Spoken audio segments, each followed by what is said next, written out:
My YouTube channel. कैसे हैं आप सब? होप सो आप सब बढ़िया होंगे। तो बच्चों, लास्ट क्लास में हमने चैप्टर स्टार्ट किया था कॉस्ट का, जिसमें मैंने आपको कुछ रिलेशनशिप्स करवाए, कुछ न्यूमेरिकल पोर्शन हमने स्टडी करा कि टीसी की वैल्यू कैसे निकालते हैं, फिक्स कॉस्ट की वैल्यू गिवन है, वेरिएबल की गिवन है, या फिक्स वेरिएबल की वैल्यूएशन कैसे होती है, उसमें आपको एवरेज वेरिएबल कॉस्ट गिवन थी। After this now come to the topic relation of AC, ABC and MC, कि marginal cost, average variable cost और variable cost in a single diagram, how will you explain it, how will you draw it. This is one of the important topic of this chapter cost, which I am going to explain you. इसमें क्या है, relationship आना चाहिए आपको AC का, AVC and MC. आप बच्चों MC variable cost का रिलेशनशिप कर चुके हैं, टोटल कॉस्ट मार्जिनल कॉस्ट का रिलेशनशिप मैं आपको एक्सप्लेन कर चुकी हूँ. Now the topic is relation of average cost, marginal cost and average variable. ठीक है, कंबाइनली इनके डायग्राम स्टडी करेंगे. तो फर्स्ट ऑफ ऑल बच्चों आपको इनकी फिगर्स पता होनी चाहिए. आउटपुट आप लेंगे बच्चों 1 by 1 यूनिट्स लेंगे हम. यहाँ पर 0 से स्टार्ट करेंगे. 0, 1, 2, 3, 4 and 5. Then next is variable cost 0, 6, 10, 15, then 24 and then 35. Average cost कैसे निकलेगी बच्चों? एवरेज वेरिएबल कॉस्ट कैसे निकलेगी? As I have already explain you कि टोटल कॉस्ट को, वेरिएबल को यूनिट से आप डिवाइड करते जाओ, आपकी एवरेज वेरिएबल आएगी 10 divide by 2 5, 15 divide by 3 5, 24 divide by 4 it will come 6, 35 डिवाइड बाई 5 7.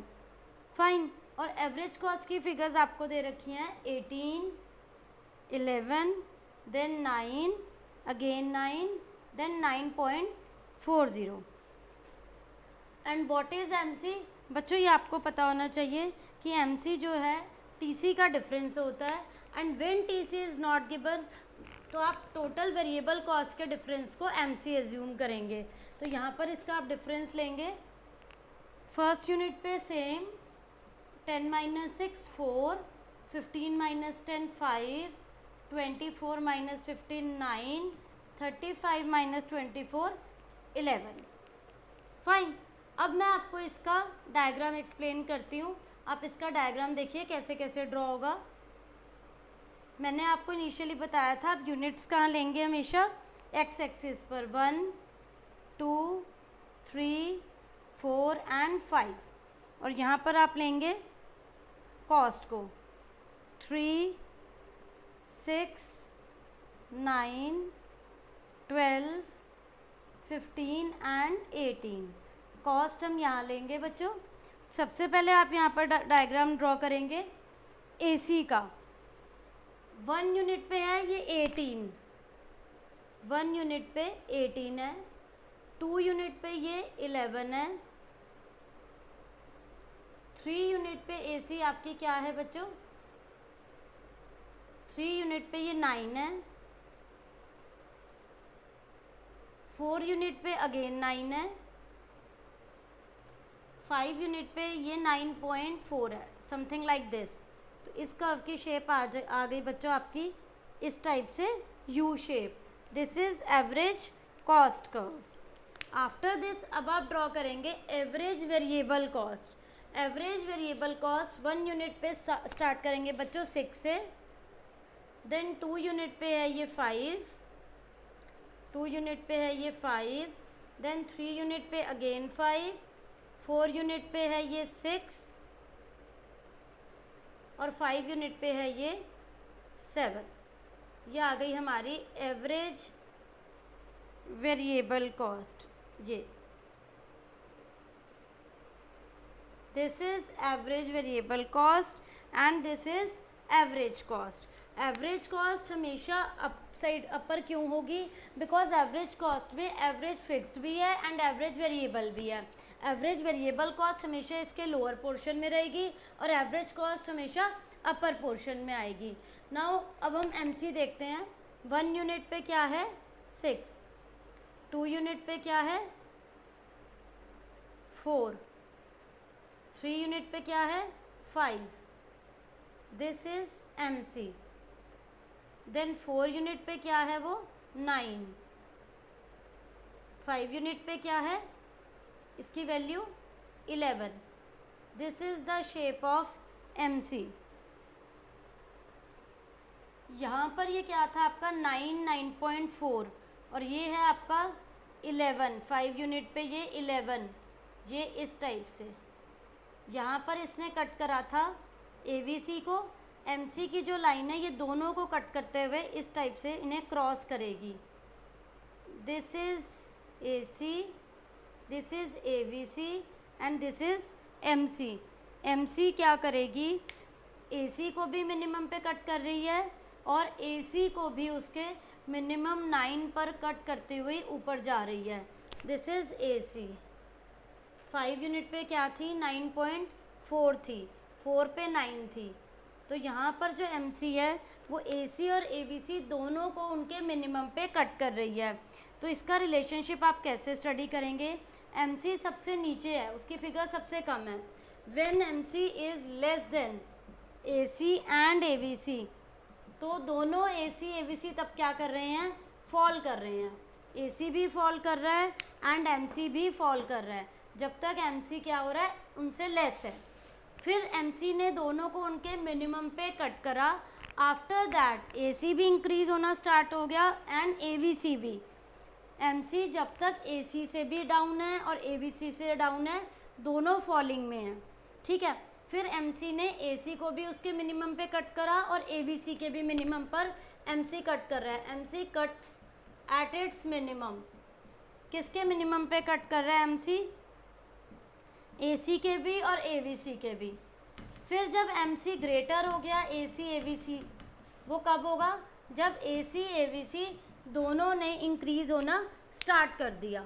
मतलब फर्स्ट केस में क्या था, MC जो था वो डिक्रीज़ हो रहा है, उस टाइम वो लेस है, AC से भी और ABC से डाउन है, नीचे है उसका कर्व। उस टाइम AC भी फॉल कर रहा है और ABC भी फॉल कर रहा है, दोनों की फिगर्स फॉल कर रही है, MC उनसे मिनिमम है।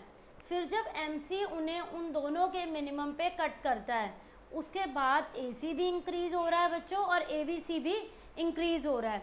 MC के कट करने के बाद MC भी राइज होना स्टार्ट हो जाएगा and AC ABC both start rising. तो this is all about the relationship of AC ABC and MC। After this बच्चों नेक्स्ट रिलेशनशिप स्टडी करेंगे हम total cost and marginal cost का। Now our next topic is relation of total cost and marginal cost. तो बच्चों total cost का diagram कैसे होता है, टोटल कॉस्ट का हमारा डायग्राम इस टाइप से बनेगा। मैं आपको एक डायग्राम में टोटल कॉस्ट एक्सप्लेन करूंगी और उसके साथ साथ साइमल्टेनियसली मार्जिनल कॉस्ट को एक्सप्लेन करूंगी। तो टोटल कॉस्ट हमारा क्या होता है, inversely S shape diagram. This is total cost curve. Total cost is inversely S shaped curve. इसका रीज़न मैंने आपको बताया था बच्चों, due to law of variable proportion, ठीक है। एंड मार्जिनल कॉस्ट इज, आपको यहाँ पर ये ध्यान रखना है, जहाँ पर इसका ये कर्व आता है, ये पॉइंट आता है, वहाँ पर हमारा जो मार्जिनल है वो अपने मिनिमम पे होकर, दिस इज़ मार्जिनल कॉस्ट, वो उसके मिनिमम पॉइंट होगा जहाँ पर वो ये फास्टली इंक्रीज होना स्टार्ट करेगा। First of all marginal cost होता क्या है,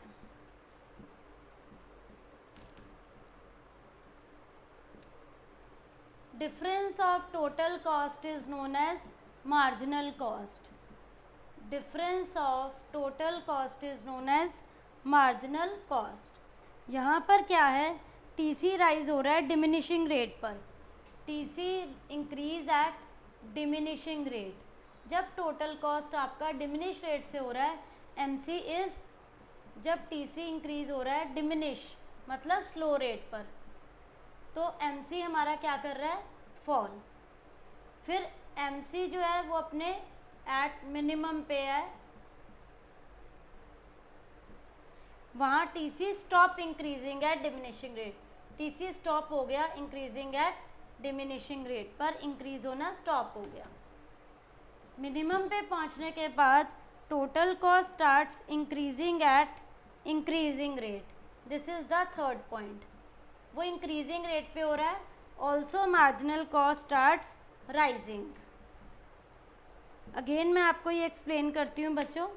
फर्स्ट स्टेप में टोटल कॉस्ट जो इंक्रीज हो रही है at a very slow rate, जिसे हम बोलते हैं डिमिनिशिंग रेट पर। जब टोटल कॉस्ट इंक्रीज हो रही है डिमिनिशिंग रेट पर, मार्जिनल कॉस्ट हमारा फॉल कर रहा है। फाइन, फिर टोटल कॉस्ट ने जहाँ स्टॉप कर दिया डिमिनिश रेट पर इंक्रीज होना, that was the minimum point of MC, because उस पॉइंट के बाद एमसी जो है वो इंक्रीज होगा। उसने जितना फॉल करना था कर लिया, क्योंकि अब टोटल कॉस्ट जो इंक्रीज होगी वो फास्ट रेट से होगी। यहाँ तक तो वो स्लो रेट से हो रही थी, बहुत धीरे इंक्रीज थी। अब यहाँ भी स्टॉप इसलिए हुआ क्योंकि अपने मिनिमम पे है। इस पॉइंट के बाद जो टोटल कॉस्ट है वो इंक्रीजिंग रेट पर इंक्रीज होगी, मतलब फास्ट रेट पर, and MC also starts increasing. तो this is the relationship of total cost and marginal cost, which is very important topic, relationship of total cost and marginal cost in separate diagrams. Again this is an important topic बच्चों। इसके बाद बच्चों आपका ये chapter यहाँ पर complete होता है। मैंने आपको इसके न्यूमेरिकल्स करवाए, फिल इन द ब्लैंक्स की फॉर्म में भी न्यूमेरिकल्स करवा दिए मैंने आपको, कि आपको एवरेज कॉस्ट गिवन है तो how will you calculate MC, या आपको टोटल कॉस्ट गिवन है तो आप फिक्स कॉस्ट वेरिएबल कॉस्ट की कैलकुलेशन कैसे करेंगे। तो होप सो बच्चों आपको ये सब डायग्राम्स, ये सब ग्राफिकल रिप्रेजेंटेशन, न्यूमेरिकल्स क्लियर हो गए होंगे, कोई डाउट नहीं होगा। Still you are having any doubt, please ask in comment section. Thank you.